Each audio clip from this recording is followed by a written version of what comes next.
προσέξτε τους Αγιατολάχ. Κορίτσι θα πάει μαζί τους, Κορίτσι, όχι, είχε πάει σε παλαιότερη.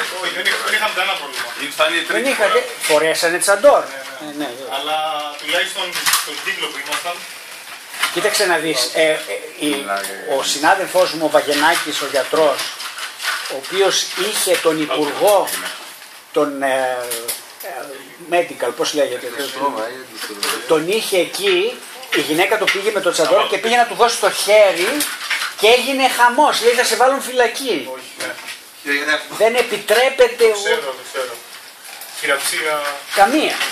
Πας να δώσεις το χέρι και σου λέει ότι σε βάζει φυλακή διότι δεν επιτρέπεται σε γυναίκα να δίνεις το χέρι. Το ίδιο και στην απονομή των βραβείων.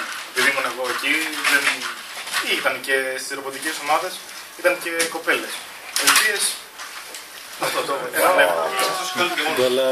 Δεν επιτρεπόταν ούτε αυτές. όχι, και μάλιστα μια Αγγλίδα που ήταν στην Ποιος τους το έδωσε το βραβείο? Γυναίκα. Τους έδωσαν το βραβείο, αλλά δεν